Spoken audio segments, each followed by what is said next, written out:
நிறைய பேர் ஜோதிடத்தில் வந்து பரிகாரம் சொல்கிறாங்க, அந்த பரிகாரம்லாம் பண்ண முடியாது அப்படின்லாம் சொல்கிறாங்க. நீங்கள் உங்களோட தாந்திரிக ஜோதிடத்தில் என்ன சொல்ல வரீங்க? இப்போ பரிகாரம் அப்படின்ற மாதிரியான இல்லை அப்படின்ற ஒரு விஷயமே கிடையாதுன்னு வச்சுக்கோங்களேன். இது நம்மளுடைய வேதங்களுக்கு வேத காலத்துக்கு முன்னமே பார்க்கலாம். நம்ம வேத காலத்துக்கு முன்னமே நம்ம எடுத்து பார்க்கும்பொழுது கூட வந்து பார்த்தோம்னா ராமர் எதற்காக வந்து இந்த பிரம்மத்தி தோஷம் நீங்கிறதுக்கு பண்ணார்.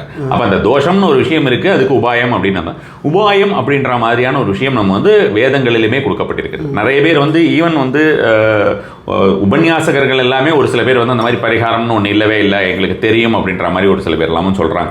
அது ரொம்ப வேதனையான விஷயம்னு வச்சுக்கோங்களேன். ஏன்னா படிக்கணும், அந்த அட்லீஸ்ட் அவங்க அந்த வேதிக் ஸ்கிரிப்சர்ஸையாவது டோட்டலாக அவங்க தெரிஞ்சுக்கிட்டு அது மாதிரியான விஷயம் சொல்லணும். இருக்கக்கூடிய ஒரு எல்லா அந்த வேத விற்பனர்கள் எல்லாருக்குமே வந்து தெரியும் அது மாதிரியான உபாயங்கள் அப்படின்ற மாதிரியான விஷயங்கள் இருக்குன்னு. ப்ராப்பராக அந்த உபாயத்தை செய்தோம்னா அதற்கு உண்டான பலன் இருக்குது. அந்த உபாயம் அப்படின்ற ஒரு விஷயம் வந்து பரிகாரம் அப்படின்ற மாதிரி நம்ம வந்து எளிதாக அதை நம்ம சொல்கிறோம். எல்லா விஷயமுமே மறிவு வரும் இல்லையா?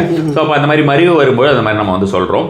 அது சிலர் வந்து ரொம்ப காஸ்ட்லியாக இருக்குது அப்படின்றது, அந்த மாதிரி ஸ்கெப்டிக்கலாக இருக்கிறது, தெய்வ நம்பிக்கை இல்லாமல் சிலர் அதை பழிக்கிறது, இது மாதிரி இருக்கக்கூடியதுனால அந்த ஒரு வார்த்தையே வந்து பார்த்தோம்னா பணம் பிடுங்கிறதுக்கு உண்டான ஒரு வார்த்தையாக நிறைய பேரால் பார்க்கப்படுகிறது. அது மாதிரியான ஒரு காரணமாக இருக்கலாம். பரிகாரம் அப்படிங்கிறது நம்ம உபாயம், நம்ம வந்து அப்போ நோய்க்கு மருந்தே இல்லை அப்படின்ற மாதிரியான விஷயம் ஆகிடுது இல்லையா? இப்போ நோய்க்கு எப்போவுமே ஒரு மருந்து அப்படின்றது கண்டிப்பாகவே இருக்குது.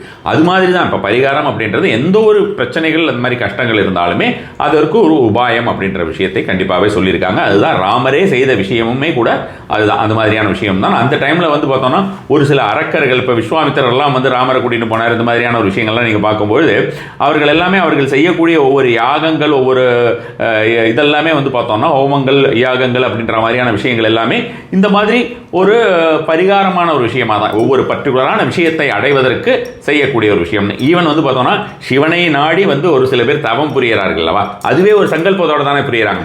ஒவ்வொருத்தருக்குமே வந்து ஏதோ ஒன்று அடையணும் அப்படின்னு ஒரு சங்கல்பம் இருக்கு, அந்த சங்கல்பத்துக்கு என்ன பண்ணணும் அப்படின்றதுக்காக இந்த ஒரு விஷயமா செய்யறாங்க. ஸோ அது பரிகாரம் அப்படின்ற மாதிரியான விஷயங்கள் முதல்ல கொடுக்கப்பட்டிருக்கு, நம்மளோட கிரந்தங்களில் இருக்கக்கூடிய விஷயங்கள் தான், எது இல்லாத விஷயங்கள்.